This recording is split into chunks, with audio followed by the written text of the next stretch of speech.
அனைவருக்கும் வணக்கம். நாம் இன்று பார்க்க உள்ள காணொளி, உங்கள் எதிரிகள் யாராக இருந்தாலும் சரி, அல்லது உங்களுக்கு யாராவது மாந்திரிகம் செய்து வைத்திருந்தாலும் சரி, அல்லது பேய், பிசாசு, செய்வினை, துஷ்ட சக்தி என கஷ்டப்பட்டு கொண்டிருக்கிறீர்களா? உங்களுக்கு எதிரிகள் என்ன தொல்லை கொடுத்திருந்தாலும் சரி, ஒரே ஒரு கோழியை வாங்கி இந்த கோவில் அருகே தூக்கிலிட்டால் அவ்வளோதான், எதிரி கதை காளியாம். அது மட்டும் இல்லாமல் இங்கு போடப்படும் ஒரு பூட்டு எதிரிகளை செயல்பட விடாமல் எப்படியும் அவர்களை தடுத்துவிடும் என்பது ஒரு அசைக்க முடியாத நம்பிக்கை இருக்கிறது. ஒன்றுமில்லை, இந்த கோவிலுக்கு சென்று ஒரு கோழியை வாங்கி தூக்கிவிட்டால் எதிரி கதை காளி. அதே போல் ஒரு பூட்டை வாங்கி போட்டுவிட்டால் எதிரிகளின் செயல்பாடுகளை முழுமையாக கட்டுப்படுத்த முடியும் என்பதுதான் இங்குள்ள நம்பிக்கையாக இருக்கிறது. அது மட்டும் இல்லாமல் இங்கு சொல்லப்படும் அருள்வாக்கு மிக பயங்கரமானது. ஆம், முள் மீது சொல்லப்படும் அருள்வாக்கு மிக சாதாரணமாக இல்லை. நீங்கள் சிந்தித்து பாருங்கள், முள் மீது அருள்வாக்கு என்றால் பயங்கரமாக இருக்கும். இது ஒரு மிக பிரபலமான ஒரு அருள்வாக்காகும்.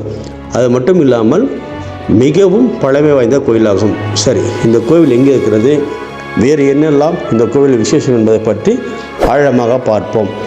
சரி, எங்கள் யூடியூப் சேனலை சப்ஸ்கிரைப் செய்து கொள்ளுங்கள், ஆல் நோட்டிஃபிகேஷனை கொடுத்து கொள்ளுங்கள். அப்போது தான் நாங்கள் கொடுக்கும் காணொளி உங்களுக்கு உடனுக்குடன் வந்து சேரும். நீங்கள் எந்த ஊரில் இருந்தாலும் சரி, தர்மபுரியை மனதில் வைத்து கொள்ளுங்கள். தர்மபுரியிலிருந்து இரும்பத்தூர், அதாவது தர்மபுரி டு இரும்பத்தூர் என்ற இடத்திற்கு மத்தியில் இருப்பது தான் தேசிய நெடுஞ்சாலையிலே கொல்லாபுரி அம்மன் கோவிலாகும். தர்மபுரியிலிருந்து இரும்பத்தூர் சுமார் தர்மபுரியிலிருந்து ஒரு 10-20 நிமிடம் என்று வைத்துக் கொள்ளுங்கள். தர்மபுரியிலிருந்து ஒரு 15-17 கிலோமீட்டருக்குள் வரும், அவ்வளோதான். நீங்கள் இரும்பத்தூருக்கும் தர்மபுரிக்கும் மத்தியில் இருப்பதுதான் கொல்லாபுரி அம்மனாகும். நீங்கள் கூகுளில் கூட டைப் செய்தால் கூட கொல்லாபுரி அம்மன் கோவிலுக்கு ஜிபிஎஸ் லிங்க் கிடைத்துவிடும். அதை வைத்துக்கொண்டு நீங்கள் போய்கொள்ளலாம். சரி, இந்த கோவில் மிகவும் பழமை வாய்ந்த கோயிலாகும். சுமார் 400 ஆண்டுகளுக்கு மேலாக இந்த கோவில் இருக்கிறது. எல்லா ஊர்களிலும் ஒரு காலகட்டத்தில் பலவிதமான கொடிய நோய்கள், காலரா மற்றும் கொல்லா நோய்கள்லாம் வேகமாக பரவியது. ஆனால் இந்த ஒரு ஊரில் மட்டும் எந்த வியாதிகளும் வராமல் அப்படியே எந்த பிரச்சனையிலும் மக்கள் சுபிட்சமாக வாழ்ந்த அதிசயம் இங்கே நடந்திருக்கிறது. அதனால்தான் இந்த அம்மாவுக்கு எந்த விதமான பிரச்சனை வந்தாலும் சரி, காப்பாற்றும் சக்தி இருப்பதை அப்போது நிரூபித்திருக்கிறார். அது மட்டும் இல்லாமல் ஒரு ஆங்கிலேயர் இங்கு பிரிட்டிஷ் அரசாங்கம் சில முக்கியமான வேலைகளை செய்ய இருப்பதால் இந்த கோவில் அகற்ற வேண்டும் என நினைத்து அங்கே சென்றிருக்கிறார். அந்த ஆங்கிலேயர் படை அங்கே செல்லும் போது ஷூ காலில் உள்ளே நுழைந்திருக்கிறார்கள். இந்த கோவில் அப்போது முதல் இப்போது வரை வெறும் கற்களால் தான் வைக்கப்பட்டிருக்கிறது. அதாவது காம்பவுண்ட் சுவர் இல்லாமல் வெறும் கல்லாகத்தான் வைக்கப்பட்டிருக்கிறது. அந்த கல் மீது ஷூ பட்டவுடன் தூக்கி வீசப்பட்டு, அத்துடன் அவர்கள் அங்கு சென்ற அந்த ஆங்கிலேயர்கள் சென்ற அத்தனை படைவர்களும் அடுத்தடுத்த நாட்கள் மரணம் அடைந்தது. மக்கள் மத்தியில் பெரும் பரபரப்பை ஏற்படுத்தியது. அம்மன் மீது ஏற்பட்ட மிக மிக சக்தி வாய்ந்த நிகழ்வுகளை கண்டு அதிர்ந்து போயிருக்கார்கள். அது மட்டும் இல்லாமல் இந்த கோவிலில் உங்களது பொருள், ஏதாவது காரோ நகையோ பணமோ யாராவது திருடி விட்டார்கள் என்றால் இந்த கோவிலுக்கு சென்று அம்மனை கையெடுத்து கும்பிட்டு வந்துவிட்டால் எதிரிகளை உடனே தண்டிக்கும் சக்தி இந்த அம்மனுக்கு உண்டு.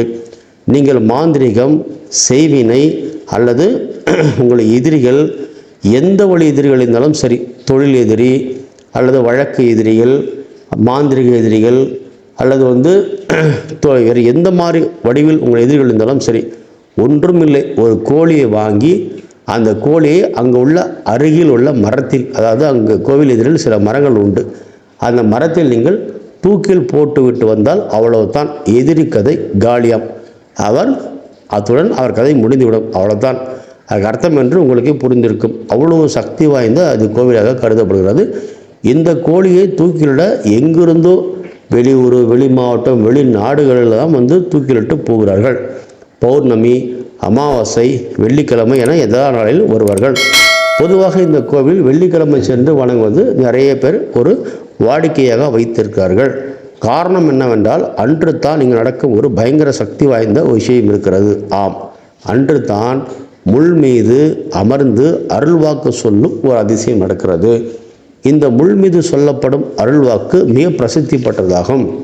நீங்கள் நினைத்து பாருங்கள், முள் என்பது நமது காலில் சும்மா லேசாக ஒரு முள் குற்றி கொண்டாலே நாம் எவ்வளோ கஷ்டப்படுவோம்.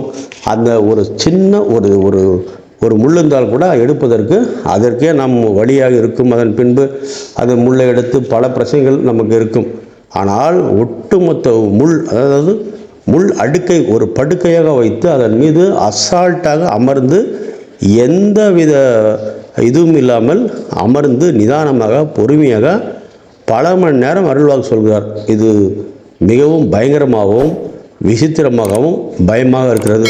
நாம் அங்கு அவர் முன் நின்றால் போதும், நமக்கு என்ன பிரச்சனை என்பது அவரே சொல்லிவிடுவார். அது மட்டும் இல்லாமல் அந்த பிரச்சனைக்கான தீர்வையும் அவர் கொடுத்து விடுவார். இந்த முள் மீது அருள்வாக்கு என்பது மிக பிரசித்தி பெற்றதாக இருக்கிறது. காலம் காலமாக இந்த கோவிலில் நடக்கப்படும் இந்த அருள்வாக்கு மிகவும் சக்தி படைத்ததாக கருதப்படுகிறது.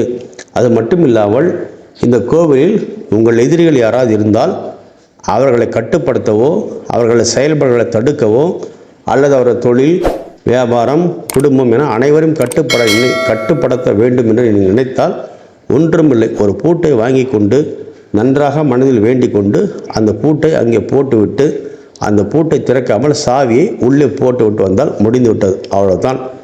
எதிரின் கைகள், எதிரின் கால்கள், எதிரியின் செயல்பாடுகள் அனைத்தும் கட்டுப்படுத்துவதாக ஒரு ஐதீகம் இருக்கிறது. இந்த பூட்டு போடுவதற்கு வரிசையில் நிற்பார்கள். அவ்வளவு பிரம்மாண்டமாகவும் சக்தி படைத்ததாகவும் இந்த கோவில் இருக்கிறது.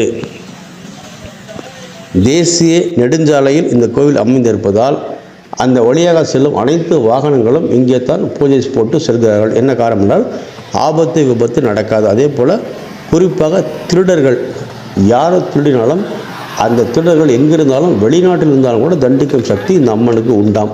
அது மட்டும் இல்லாமல் குடிமார்கள், அதாவது குடிக்கும் பழக்கம் உள்ளவர்கள், நிறைய குடித்து விட்டு காலங்காலமாக குடித்துவிட்டு திருந்தாத உள்ளவர்களுக்கு இங்கே ஒரு கயிறு கட்டப்படுகிறது. அந்த கயிறு கட்டிவிட்டால் அவர்கள் வாழ்க்கையில் குடியை மறந்து விடுவார்கள். அத்துடன் அவர்கள் குடிப்பதை நிறுத்தி விடுவார்கள். இப்படி பல்வேறு மர்மங்கள் நிறைந்தது தான் இந்த கொல்லாபுரி அம்மனாகும். இன்று வரை கூட அந்த அம்மனுக்கு அந்த காம்பவுண்ட் சுவரை அமைப்பதில் அந்த அம்மனுக்கு விருப்பம் இல்லையாம். சுற்றி உள்ள கற்கள் தான் அந்த அம்மாவுக்கு மிகவும் விசேஷமாக இருப்பதாக கருதப்படுகிறது. இன்றும் கூட இந்த கோவிலில் உள்ள சக்தி என்னவென்றால் நீங்கள் சென்று வணங்கி பாருங்கள், அப்போது தான் உங்களுக்கு அது புரியும். அவ்வளோ சக்தி. ஆம், செல்லுங்கள், வழிபடுங்கள், வாழுங்கள், வளமோடு இருங்கள். நன்றி, வணக்கம்.